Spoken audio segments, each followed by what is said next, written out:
राधे राधे दोस्तों। आज की कहानी महाराज परीक्षित के जन्म की कहानी है, जो महाभारत काल के दौरान ही हुई थी। तो सुनिए दोस्तों, परीक्षित के जन्म की कथा महाभारत के युद्ध के समय की है, जब द्रौपदी को इस बात की जानकारी मिली कि अश्वत्थामा ने उसके 5 बेटों की हत्या कर दी है, तो उसने अनशन करने की ठान ली। द्रौपदी ने प्रण लिया कि वह अपना अनशन तभी तोड़ेगी जब तक कि अश्वत्थामा के सिर पर लगी मणि उसे नहीं मिल जाती। जब अर्जुन को इसकी जानकारी मिली तो वे अश्वत्थामा से युद्ध करने निकल गए। दोनों के बीच भयंकर युद्ध शुरू हो गया। अर्जुन को मौत के घाट उतारने के लिए अश्वत्थामा ने अपना ब्रह्मास्त्र निकाला। यह देख अर्जुन ने भी अपना बचाव करने के लिए ब्रह्मास्त्र का प्रयोग किया। तभी वहाँ नारद और ऋषि व्यास पहुँचे और उन्होंने ब्रह्मास्त्र का इस्तेमाल करने से मना किया।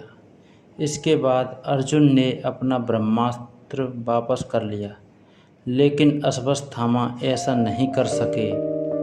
दरअसल अश्वत्थामा 5 पांडवों के कुल को नष्ट करना चाहते थे, इसलिए उसने ब्रह्मास्त्र की दिशा बदलकर अभिमन्यु की पत्नी, जो कि गर्भवती थी, उसकी ओर कर दिया। इस पर भगवान कृष्ण ने कहा, अभिमन्यु की पत्नी उत्तरा को परीक्षित नामक बेटे के जन्म का वरदान मिला है, इसलिए वह जन्म जरूर लेगा। अगर वह मरा हुआ भी पैदा हुआ तो मैं उसे जीवन दान दूंगा और वह बड़ा होकर एक महान सम्राट बनेगा, जबकि तुम 3000 वर्ष तक इस पाप को ढोते रहोगे। साथ ही हमेशा तुम्हारे खून से बदबू आती रहेगी और वह ऐसे ही बहता रहेगा। यही नहीं, तुम हर प्रकार की बीमारियों से घिरे रहोगे। इसके बाद अर्जुन ने अश्वत्थामा को रस्सी में बांधा और द्रौपदी के पास ले गया। अश्वत्थामा की हालत देखकर द्रौपदी को दया आ गई और उसने अर्जुन से उसे छोड़ने की अपील की, मगर भगवान कृष्ण ने ऐसा नहीं होने दिया और उन्होंने अर्जुन को आदेश दिया कि उसके सिर से मणि निकाल ले और द्रौपदी को दे दे। इधर ब्रह्मास्त्र के गर्भ में जाते ही उत्तरा को तेज दर्द होने लगा। यह देख भगवान कृष्ण ने अपना छोटा रूप धारण किया और उत्तरा के गर्भ में दाखिल हो गए। वे शंख, चक्र, गदा और पद्म सब कुछ धारण किए हुए थे। उत्तरा के गर्भ में अश्वत्थामा द्वारा छोड़े गए ब्रह्मास्त्र की आग को शांत कर रहे थे। वहीं गर्भ में पल रहा बालक उन्हें देखकर हैरान था कि मेरी माँ के गर्भ में यह कौन घुस आया। कुछ समय बाद उत्तरा ने अपने बच्चे को जन्म दिया, लेकिन वह मृत पैदा हुआ। यह देख उत्तरा रोने लगी। उसने भगवान कृष्ण से कहा, हे नारायण, आपने तो कहा था कि मेरे बेटे पर ब्रह्मास्त्र का कोई असर नहीं होगा और वह जीवित ही पैदा होगा। वह सालों तक अमर होकर राज करेगा, लेकिन यह तो मरा पड़ा है।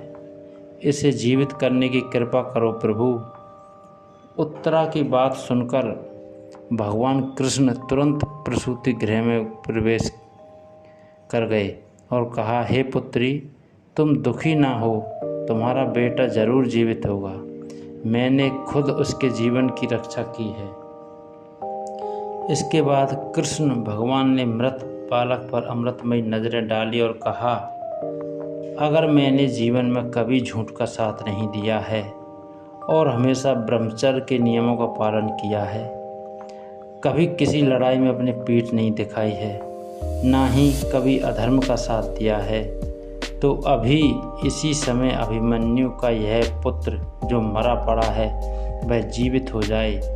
इतना कहने के बाद कृष्ण ने जब उस मृत बालक पर अपना हाथ डाला तो वह जीवित हो गया और रोने लगा। इसके बाद भगवान कृष्ण ने ब्रह्मास्त्र को लेकर ब्रह्मलोक भेज दिया। यह चमत्कार देख सभी स्त्रियां आश्चर्यचकित हो गईं। इसके बाद भगवान कृष्ण ने अभिमन्यु के पुत्र का नाम परीक्षित रखा। इसके पीछे का कारण था कि यह बालक कुरुकुल के नाश होने पर जन्मा था। यही जब युधिष्ठिर वापस आए और उन्हें बालक के जन्म के बारे में पता चला तो वे भी खुशी से झूम उठे। इस खुशी में उन्होंने हाथी, घोड़े, अन्न, गाय आदि दान दिए। इसके बाद उन्होंने ज्योतिषी को बुलाया और बच्चे के भविष्य की जानकारी ली। इस पर ज्योतिषी ने कहा, यह बालक प्रभु श्री कृष्ण का भक्त कहलाएगा। यह एक धर्मी, यशस्वी, पराक्रमी और दानी होगा। ज्योतिषी ने आगे बताया कि जीवन में एक ऋषि का शाप पाकर गंगा के तट पर यह श्री सुखदेव से आत्मज्ञान की प्राप्ति करेगा। ज्योतिषी की बात सुनकर युधिष्ठिर खुश हुए और उन्हें दक्षिणा देकर विदा किया। दोस्तों, तो हमें इस कहानी से यह सीख मिलती है कि कभी भी किसी कार्य को छल कपट के साथ नहीं करना चाहिए। इससे हमारा बुरा ही होता है। दोस्तों, अगर कहानी पसंद आई हो तो लाइक, शेयर और सब्सक्राइब करें और इसी प्रकार की कहानियाँ सुनने के लिए कमेंट करें। राधे राधे दोस्तों।